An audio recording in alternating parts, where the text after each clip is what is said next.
Hey YouTube, Dawson Rider here with my review of Uchu Sentai Kyuranger episode 18. This was the sort of crossover promotional material bit they've been doing in recent years for whatever toku nonsense they have stirring up. This was for the Dekaranger Space Sheriff Has-Been crossover thing. It wasn't as bad as I thought. Like, if you know my videos and everything, I'm like way beyond done with crossovers. Like, this is done and I'm like way down here. Like, just it's so not special anymore and it's overdone and usually not well done. But this definitely had some enjoyable moments. I think the only things I didn't enjoy really were just the concepts of, I mean, I kind of want him to do other Returns movies besides another Dekaranger one.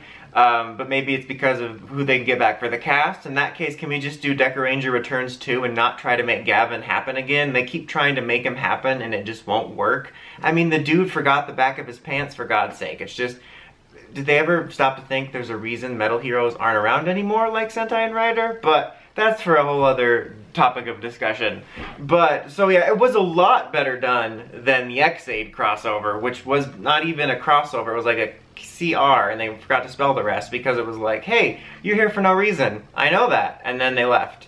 But what's kind of funny about this one is the way that they crossed over was a wormhole, kind of like the SPD one, except not the future, but it was like, clearly they're stating that Kyuranger's in an alternate universe to Dekaranger / Gavan, which is just funny to me because, especially in the last maybe 7-ish more years, it's hard to tell anymore, it's a mess in terms of like, clearly stating why this crossover is happening in terms of like, basically they're all in the same universe.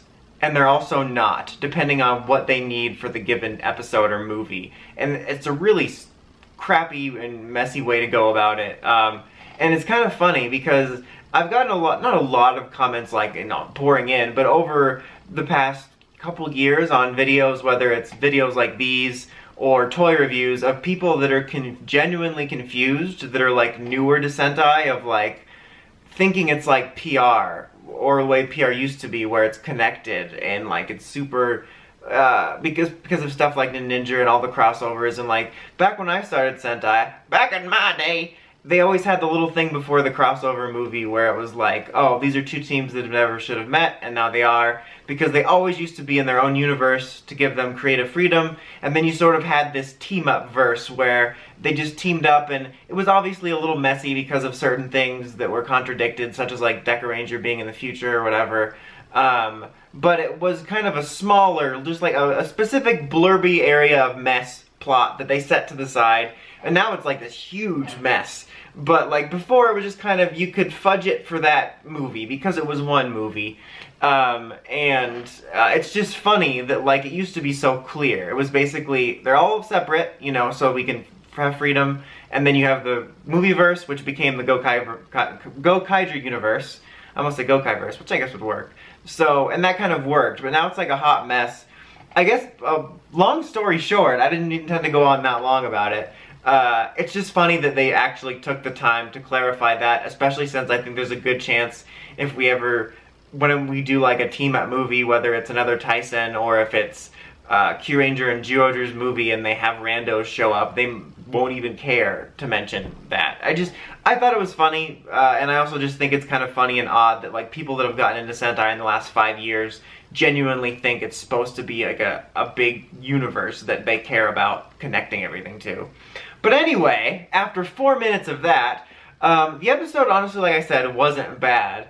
Mainly it did have parts of the crossovers that I can like if they do them well, which was funny interactions.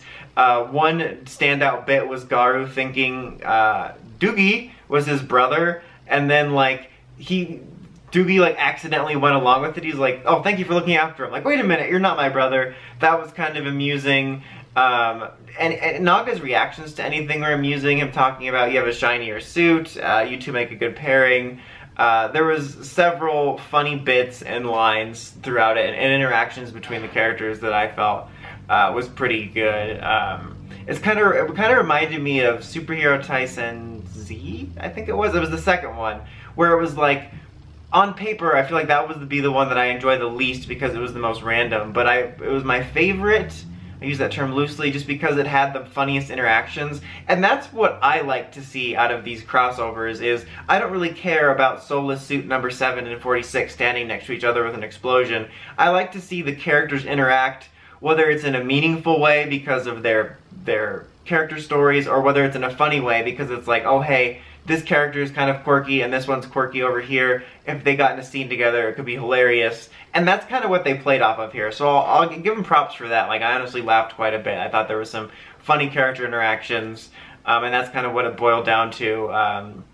And yeah, it was decent, the crossover elements. And they actually did move forward the plot of Kyuranger. They got the cube back, or the cube, I mean, they called them ball things at one point, the Kyutama.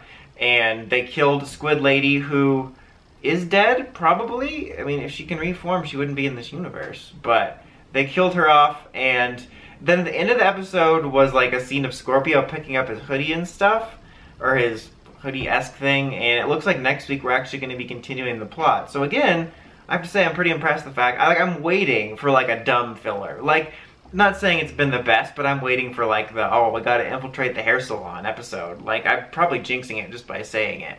But I feel like I just kind of made the beginning long-winded, but I don't have a terrible amount to say about the individual like bits of the episode, other than honestly, it was a lot better than I thought. It actually moved along Kyuranger's plot, and for the most part, the crossover elements were enjoyable. I just wish they would just stop with the Gavan stuff, honestly. There's no need for it. If anything, let's just do Gavan from iCarly. I mean, not iCarly, Drake and Josh, but not really. Anyway, overall, I give the episode a 7. So that's about it. Until next time, don't forget to like, comment, subscribe. Dawson Ryder, signing out.